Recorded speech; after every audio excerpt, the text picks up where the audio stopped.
Olá, boa noite a todos, bem-vindos. Eu sou André Meller, faço parte da equipe de coordenação aqui do Oswald de Andrade. Bem-vindos ao segundo evento Biscoito Fino desse ano.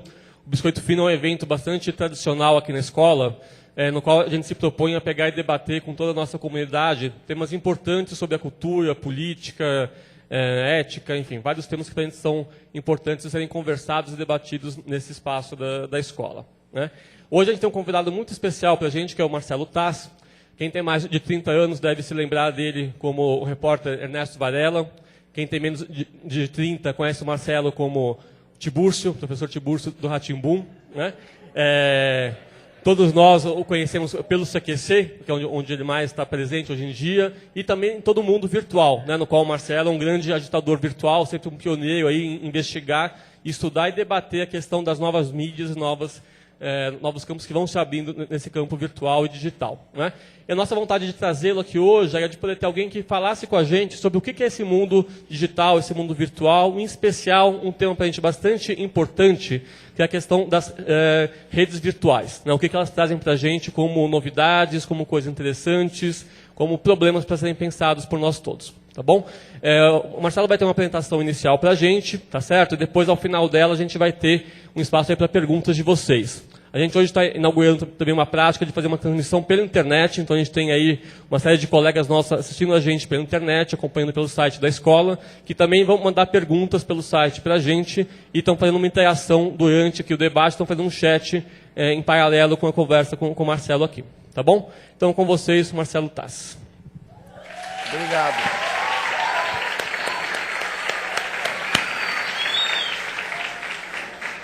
Obrigado. Boa noite. Tudo bom? É uma alegria enorme estar aqui com vocês no Oswald e ver tantos alunos do professor Tibúrcio na plateia. Olá, classe. Tudo bom? Como vocês cresceram? Como vocês envelheceram, né?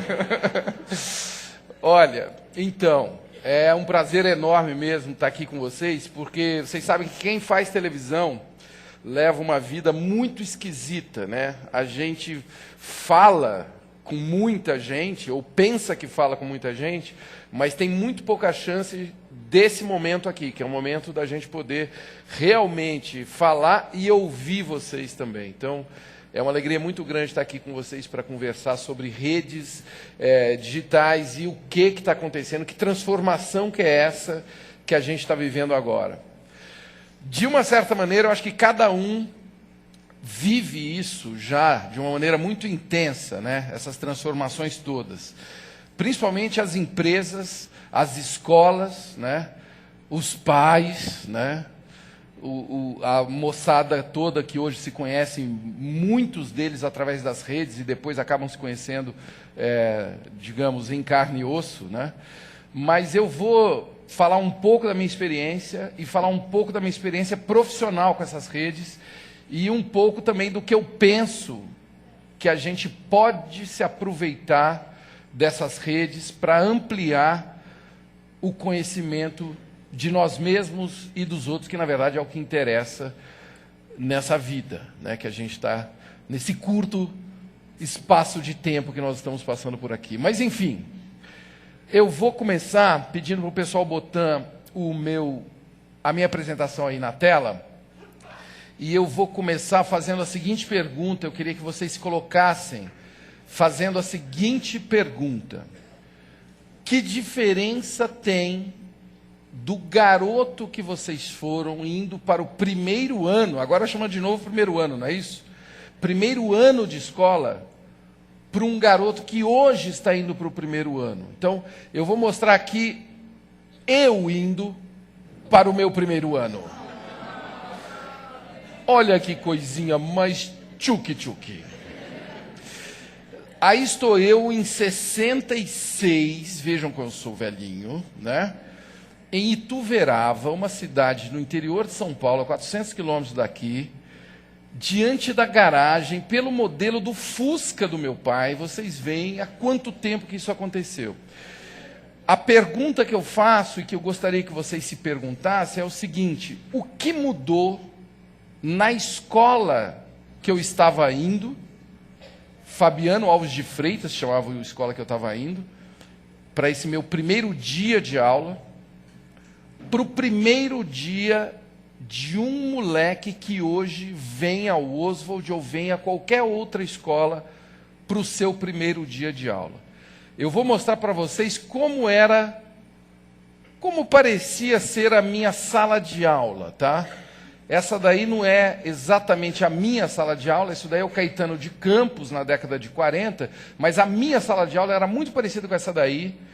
Lá se vê um professor, todos os garotos anotando o que o professor escreveu no quadro.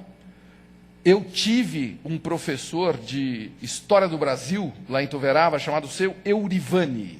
Seu Eurivani tinha uma letra redonda muito bonita, ele enchia 2 quadros negros, ele ficava 30 minutos escrevendo a aula no quadro negro, e a gente ficava fazendo um cut-paste da aula do Seu Eurivani. A gente ficava copiando a aula do Seu Eurivani no caderno.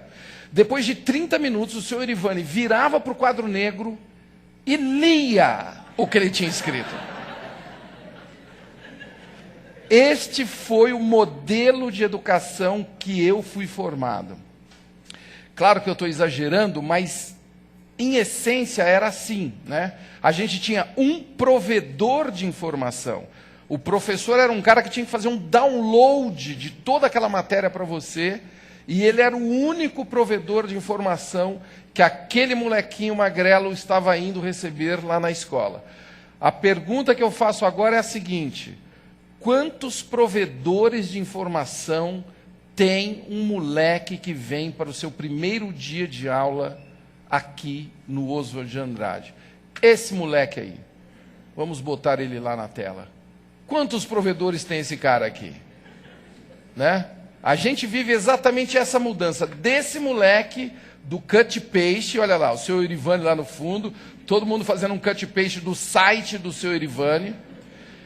E esse outro cara que tem vários provedores de informação antes, durante e depois do período escolar. Então, essa é a mudança que a gente vive muito claramente hoje, né? A gente tem uma mudança no número de fontes de informação que nós temos. Isso significa o quê? Que acabou, o professor não precisa fazer mais nada?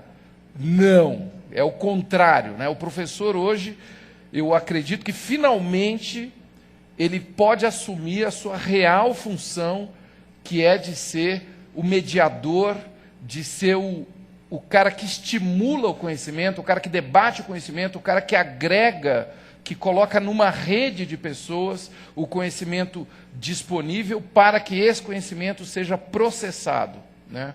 É aí que está, eu acredito, a grande virtude da vida em rede que nós temos hoje.